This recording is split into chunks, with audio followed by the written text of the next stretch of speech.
Salve, salve nação, seja muito bem-vindo, seja muito bem-vinda. Galera, separei um corte aqui do programa Posse de Bola, canal UOL. E falando aqui do clássico do Flamengo e Fluminense, né? Fim de semana tem Flamengo e Fluminense. Só que o que chamou a atenção aqui no programa não foi exatamente o clássico, não é a partida entre Flamengo e Fluminense. É o pensamento de alguns integrantes aqui a respeito da grana do Flamengo, né? Do Flamengo tá no mercado e tem dinheiro para contratar, né? Enquanto isso, muitos times não têm. Pelo contrário, tem muitos times aí que a polícia tá batendo na porta, né? Vamos ver o que é que eles falaram aqui. Mas antes de mais nada, quero pedir a você que se não for inscrito, se inscreva no canal, ative o sininho das notificações e deixe seu like. Quero dar os créditos aqui ao canal UOL. Link na descrição como créditos. Uma vez. Muito bem, Mauro. Aí vai ter o jogo que você entende, a sua opinião não é tão importante, o Fla-Flu, e o que a gente viu quarta-feira, eu vou repetir o que eu falei ontem, ele é um clássico porque ele tem nome de clássico, Flamengo e Vasco, camisas, o Vasco com a sua camisa espetacular, histórica, linda e tudo mais, toda a sua história, e o Flamengo. A gente teve um clássico no nome, mas a gente não teve um clássico em campo. Foi um jogo de um grande contra um pequeno. Foram 32 finalizações contra nenhuma. E tudo que a gente viu lá, foi 1-0, era para ter sido 6, foi 1-0. E agora, domingo? A história é diferente, o Flamengo vai como? O Fluminense vai como? O Fluminense também tem a sua participação no Brasileiro na quarta-feira, né? E não está na situação difícil do Flamengo no Campeonato Estadual. O Flamengo acho que vai repetir mais ou menos o time de quarta, né? Acho que bem parecido. Na quarta-feira, titulares, de fato, do Flamengo eram o Rossi, o Léo Pereira, o Pulga e o Carrascal. Os outros todos são, em geral, são reservas. Todos eles. E um deles é da base, que é o Daniel Salles, jogou na lateral esquerda. Eu imagino que ele vai repetir mais ou menos esse time, algo próximo disso, deixando o que seria a força máxima, né, para o jogo de quarta-feira, que eu imagino. Mas não tem essa informação, né? Acho que nem o Felipe ainda decidiu o que ele vai fazer exatamente, né? Deve estar pensando no que fazer, até porque os resultados de ontem não ajudaram muito o Flamengo, né? Carioca, um grupo joga contra o outro, então uma rodada pode ser um desastre e pode ser uma maravilha, dependendo do que acontecer. Você vence, os outros perdem, ou você vence, perde, os outros ganham, pode acontecer qualquer coisa.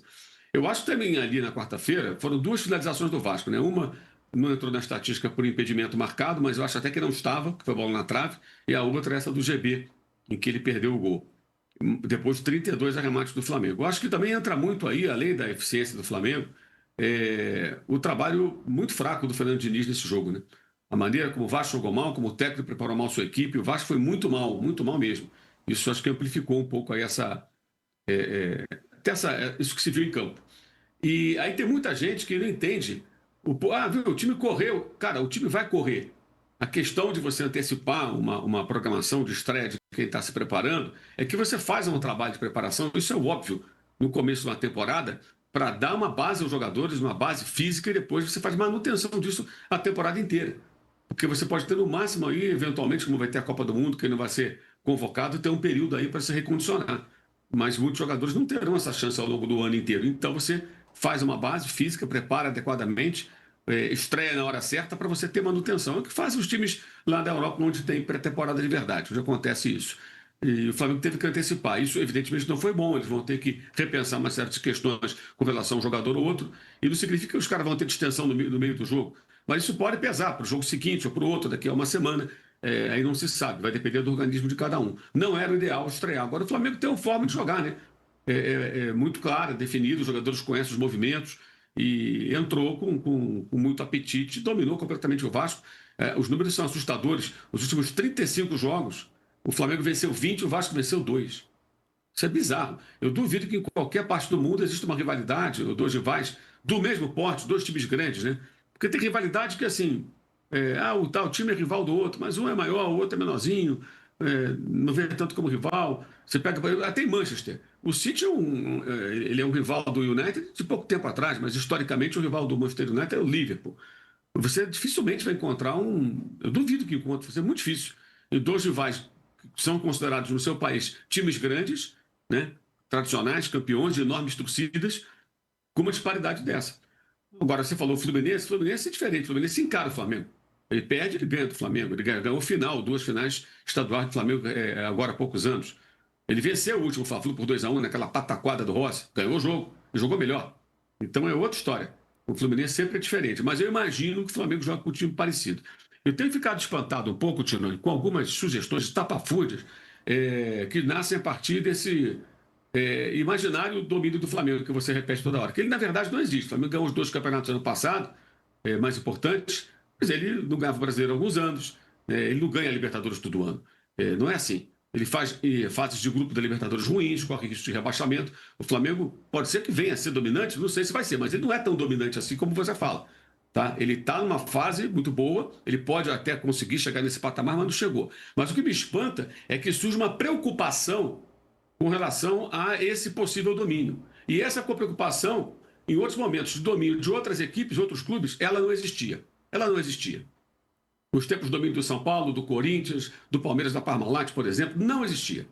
Nunca existiu. E agora fica esse discurso, não, tem que reequilibrar, temos que encontrar maneira de equilibrar. Isso é defender os incompetentes gestores que colocam times como o Vasco no buraco. Lembrando que o Vasco é um time em recuperação judicial, que está vendendo o Ryan por 35 milhões de euros e contratando 2 jogadores do exterior, o Brenner e o Rinestrosa. O Rinestrosa estava já dentro do Boca Juniors praticamente, o Vasco foi lá e atravessou o time argentino. Ou seja, ao mesmo tempo que o Vasco oferece deságios de 90%, 92% para os seus credores, como o Valdir Bigode, ele contrata jogador em recuperação judicial e não usa o dinheiro que vai arrecadar com a venda do seu principal jogador para pagar a parte das suas dívidas. É por isso que o Vasco está nesse buraco. E é por isso que o Flamengo amassa o Vasco. A explicação está fora do campo, vem lá de fora do campo. Um clube tomou vergonha na cara, passou a ser bem gerido e passou a ter dinheiro, organização, pagar em dia, não ter o credor batendo na porta cobrando, poder contratar melhores jogadores. E o outro vive nessa roda viva maluca, independentemente de quem está no poder. Sai presidente, entra SAF, entra outro presidente. São 2 ex-presidentes ex-jogadores, o atual e o Roberto no passado. O Roberto não fez uma boa gestão. Não foi só o Eurico Miranda. O Eurico Miranda certamente é o principal vilão dessa história do Vasco, que levou o Vasco para essa situação. Mas outras más gestões aconteceram. Teve ex-médico do clube, várias pessoas passando pela presidência e nenhum deles fez, de fato, uma grande gestão. Então, a explicação dessa disparidade, que espanta todo mundo, é muito fácil de identificar. Ela vem de fora do campo. A gestão leva ao que acontece dentro do campo. E o Flamengo e o Vasco são antagônicos nesse quesito. Sim, concordo. E para acrescentar, tem o Botafogo, né? Que também tem o Botafogo que surfou agora, e não sei o quê, e agora está devendo todo mundo. É que, assim, o meu ponto sobre o domínio do Flamengo, que, de fato, acho que vai acontecer fatalmente nos próximos anos, aí se não está acontecendo como deveria, é que os outros domínios que você cita, Mauro, eles nunca foram desse jeito. Nunca, e eu não estou defendendo que tem que reequilibrar, que tem que dar dinheiro. São Paulo ganhou 3 vezes o Brasileiro. Não, sim, eu tô falando assim. No ano anterior ao Tri ganhou uma Libertadores e um Mundial. Sim, eu acho que 4 anos de ouro. Não havia esse discurso, Tironi. Eu concordo. Não havia mesmo. Não, o São Paulo está ganhando tudo, temos que fazer alguma coisa. Eu concordo com você. Tem sugestão aparecendo que sim, eu acho bizarro isso. Tinha discussão, sim, acabar com os pontos corridos. Isso tinha discussão, sim. É que a nossa memória é fraca. Mas só uma coisa, o meu ponto é outro. Eu acho que a diferença que existe hoje, e aí Não era igual. Nem memória fraca, não, Arnaldo. Não era assim, não. A diferença que existe hoje, desculpa, rapidamente. Podemos discordar até a morte. Mas que não era igual, não era igual, não. Sobretudo em São Paulo, com o Corinthians. Só rapidamente, só para não esticar muito esse assunto. Eu acho que tem uma diferença agora, e não significa que eu acho que tem que reequilibrar, que o Flamengo tem que dar dinheiro para todo mundo, não é isso, não. Mas o que a gente está vendo agora, primeiro, é um domínio maior do que normalmente é. O Flamengo já está dominando o futebol há 6, 7 anos, e junto com o Palmeiras aí, e isso tende a chegar a 10, 15 anos. Isso nunca aconteceu. Nem o Santos do Pelé era assim. Esse é um ponto. E o outro é que, do ponto de vista financeiro, o Flamengo arrecada o dobro do São Paulo. Por culpa de tudo que a gente está vendo no São Paulo? Sim, por culpa de tudo que está vendo no São Paulo. Isso nunca havia acontecido. Sorte do Flamengo e competência do Flamengo, é só isso. O jeito que é agora, isso nunca tinha acontecido. Essa diferença tão grande. E a culpa é do São Paulo, dessa turma que está lá roubando o São Paulo. Mas o ponto é, enquanto se discute ideias de jirico, claro, você tem razão. Que tem ideia de jirico, parecendo, como diria minha vovozinha, né? Cara, pelo amor de Deus, tem que cobrar desses caras que fazem a má gestão. Claro, evidente. Quem fala dessa situação do Vasco? Eu sou um dos poucos que fala, cara, é um absurdo, gente. O Vasco quer pagar o Valdir Bigode com um deságio absurdo, doente alto, aí vende o jogador, pega o dinheiro, vai pagar dívida, não. Vai contratar jogadores lá fora. O Vasco atravessou o Boca, cara. para tomar lá o colombiano do Atlético Nacional, o Rinestrosa.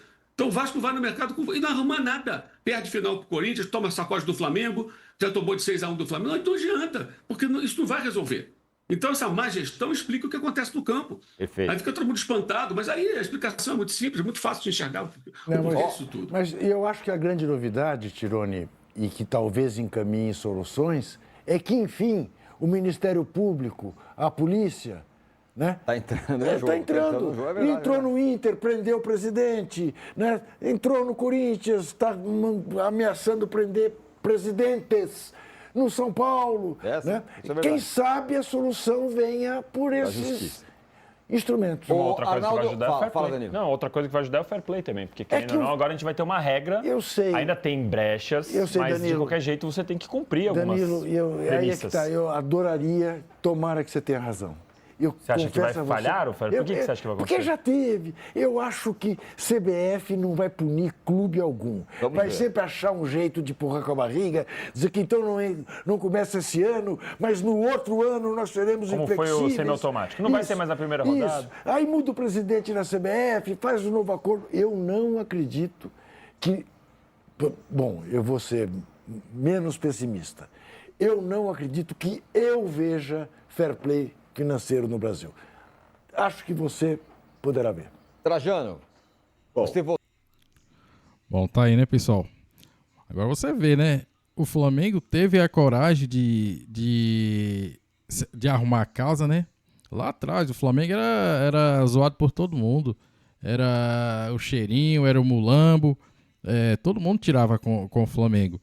Aí o Flamengo teve gente competente que chegou lá, põe a mão na massa e falou, não, vamos acertar aqui e lá na frente a gente vai colher os frutos. É o que o Flamengo está fazendo agora. Está colhendo os frutos. Plantou, agora está colhendo. Só que aí os antes acham que o Flamengo não pode gastar tudo isso. O Flamengo tem condições. Agora, se os outros clubes não tiverem coragem de fazer o que o Flamengo fez, e se o Flamengo também não voltar a fazer o que fazia lá atrás, a tendência é o Flamengo cada vez mais aumentar a distância para os rivais. E os antes vão ter que engolir. O Flamengo só tem um jeito para o Flamengo não aumentar essa distância. Ou é os outros se estruturar também, correr atrás, arrumar a casa, ou se amanhã ou depois entrar alguém no Flamengo irresponsável, começar a gastar à torta e direita e gastar demais e depois afundar o time em dívidas. Aí sim, aí vai ficar tudo equilibrado, aí vai ficar como eles querem, né? Mas é um absurdo ouvir uma coisa dessa, né?